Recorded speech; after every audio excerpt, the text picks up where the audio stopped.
Alright, hello and welcome to the review lesson on connotation and denotation. So again, just a brief definition. Denotation is the dictionary definition of a word, and connotation is the feelings associated with the word. So you had this handout, and it asked you to read a short excerpt from A House on Mango Street entitled My Name. And so we're just going to go over the questions to make sure you got the correct answers.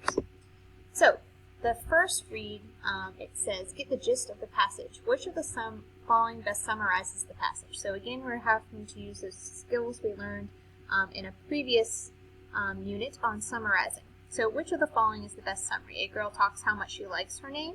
A girl talks about how much she dislikes how long her name is. A girl talks about how she does not like the denotation of her name.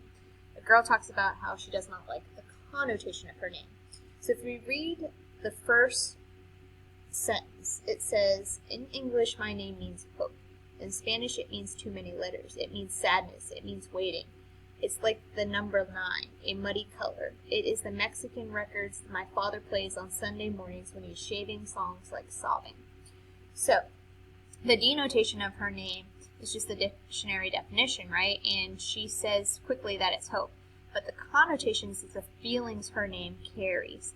And so she says it means sadness. It means waiting. Songs like sobbing. So we can clearly see that the girl is D, talking about how she doesn't like the connotation of her name, the feelings her name gives her, the associations she makes with her name. So the second task here says to mark with and underline all the words and phrases the author uses to describe her name. So I'm going to get the highlighter here and let's start from the beginning. So she says her name means hope, right? So that does describe her name.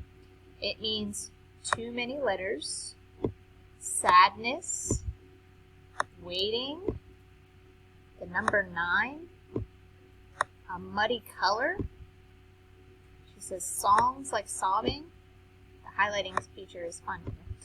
She says it was my great-grandmother's name and now it is mine. So I'm just going to put great-grandmother's name because she describes it as the same.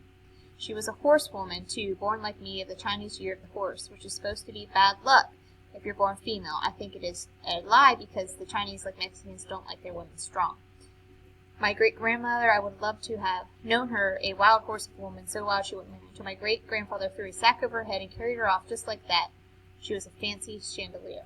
So I don't see anything directly tied to her name. If we go on down to the rest of the story, let's keep going.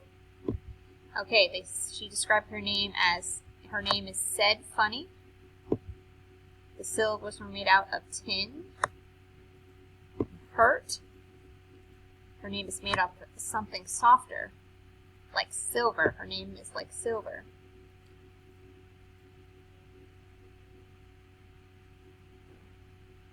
She says she wants to baptize herself under a new name, right? That doesn't really describe her name, but it shows us her feelings toward the connotation of her name.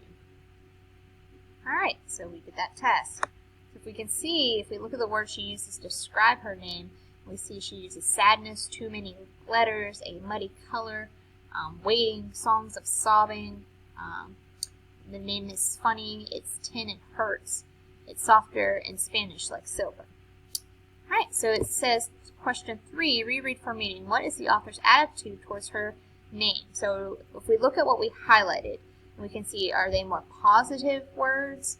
Are they words that have a positive connotation or negative connotation? Or neutral?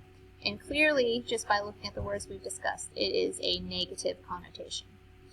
And then if we look down here, the last part asks you to choose 2 words and phrases that reveal the author's attitude and explain each one. So I could say that, her attitude is negative maybe towards her name, and I would say, how does she reveal, what word reveals her attitude? I could say all of these words I've highlighted, right? That she says her name means sadness. It's a muddy color in songs like sobbing. All right. So hopefully this helped you with understanding the difference between connotation and denotation. Again, denotation is just that dictionary definition. If you look it up, and connotation is much more of that. It's the feeling associated with the word, the implied meaning of the word, and how it's being used in a certain context. It's what people are trying to connect with that idea using that word.